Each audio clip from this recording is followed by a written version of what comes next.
তাকে এমন ভাবে মারধর করা হয়েছে, কোনো মানুষ দেখলে এটাকে সহ্য করতে পারবে না।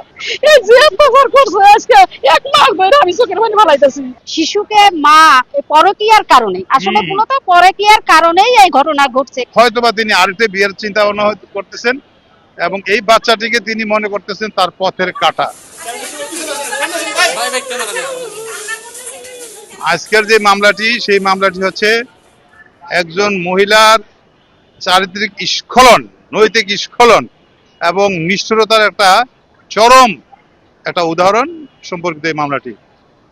একজন মা তার 2.5 বছরের শিশুকে একদিন নয়, 2 দিন নয়, আমরা অন রেকর্ড দেখছি যে মাসের পর মাস বিভিন্ন সময়ে নিষ্ঠুরতম কায়দায় এক ঐতিহাসিক ধরনের আচরণ করছেন, মারছেন, হাত পা বেঁধে, তারপরে বিভিন্নভাবে যতটা নিষ্ঠুর হওয়া যায় এমন ধরনের আচরণ করেছেন। তার মুখ রক্তাক্ত, তার দাঁত রক্তাক্ত, ভাঙা, শরীরে বিভিন্ন স্থানে তাকে আঘাত করেছেন।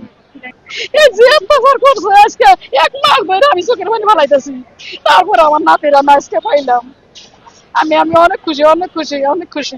আমি আমার কুটের মানুষ আবার রাস্তাঘাটে যারে পাই তারে বলছি আমার দোয়া করবো আমার নাতি যেন আজকে আমি পাই। আমি সবাইরে বলছি, ভাত খাইতে গেছি হোটেলে, ওই ছেলে সবাই, এমন কোন মানুষ নাই আমি না বলছি যে আমার নাতিরা যেন আমি আজকে পাই। আমি খুশি পাই নাতি পাই, আমার নাতি পাই, আমি আজকে অনেক খুশি হয়েছি, অনেক খুশি হয়েছি। আমরা যতটুকু জানতে পেরেছি 3 থেকে 4টি বিয়ে হয়েছে, প্রত্যেক সংসারই তার সন্তানাদি আছে এবং এই যৌতুক আদায়, টাকা পয়সা আদায়, অনৈতিকভাবে চাপ সৃষ্টি করে প্রত্যেক স্বামীর কাছ থেকেই তিনি টাকা আদায় করে ওই সংসারগুলি ভেঙেছেন এবং সন্তানদেরকে ওই বাবার কাছে পাঠিয়ে দিয়েছেন। বর্তমান অবস্থায়ও এই আজকের স্বামী তিনি যেহেতু লন্ডনে আছেন, ভালো ইনকাম আছে, এখানে তার সাথে টাকা আদায় করা আর তার অ্যাবসেন্সে অনৈতিক জীবনযাপন করেন। এই ক্ষেত্রে হয়তোবা তিনি আরেকটা বিয়ের চিন্তা ভাবনা করতেছেন এবং এই বাচ্চাটিকে তিনি মনে করতেছেন তার পথের কাঁটা।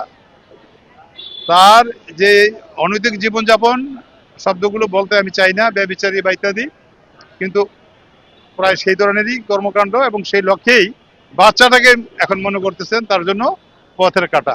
অতএব বাচ্চাটিকে সরিয়ে দেওয়ার জন্য যা করা দরকার তাই করতেছেন। আপনারা ওইসব ভিডিওগুলি যদি দেখেন, ছবিগুলি দেখেন, স্টিল ছবি দেখেন, তাকে এমন ভাবে মারধর করা হয়েছে, কোনো মানুষ দেখলে এটাকে সহ্য করতে পারবে না। বর্তমান সময়ে কিছু কিছু ক্ষেত্রে আমরা যেটা দেখেছি, ইদানিং মা সন্তানকে করে কেটে ফেলতেছেন, ট্রেনের সামনে ধাক্কা দিয়ে ফেলে দিচ্ছেন, সিটকে ফেলে দিচ্ছেন, পানিতে ফেলে দিচ্ছেন। এরকম নিষ্ঠুর যে সমস্ত এই ঘটনাগুলো আসতেছে তার একটা সর্বশেষ উদাহরণ এখানে মাননীয় আদালত তিনি বাচ্চাটিকে দেখে এবং মায়ের আচরণ দেখে অত্যন্ত ক্ষুব্ধ ছিলেন, অসহিষ্ণু হয়ে ওঠার মতো কথা। বিচারক হিসাবে তিনি যেটুকু ধৈর্য ধরেছেন ঠিকই আছে, কিন্তু তিনি নিশ্চিত ছিলেন যে এই মহিলা হয়তো মানসিকভাবে অসুস্থ, মনস্তাত্ত্বিকভাবে অসুস্থ, তাকে সেই ক্ষেত্রে চিকিৎসা নেওয়া দরকার। আর কোনো অবস্থাতে এই শিশুটিকে মায়ের কাছে রাখা নিরাপদ নয়। এইভাবে যেন কোনো শিশুকে মায়ের দ্বারা নির্যাতিত না হয়। এবং আপনারা দেখেন বিভিন্ন মিডিয়াতে দেখা যায় যে এই শিশুকে মা পরকীয়ার কারণে, আসলে মূলত পরকীয়ার কারণেই এই ঘটনা ঘটছে। কারণ এই পরকীয়ার এই বাচ্চাকে যদি মানে দুনিয়া থেকে সরিয়ে দেওয়া যায়, যেহেতু তার একাধিক বিয়ে, তাহলে অবশ্যই আরেকটা বিয়ে করতে পারবে। এই কারণেই এই নিষ্ঠুরতার সাথেই এই বাচ্চাকে মারধর করছে।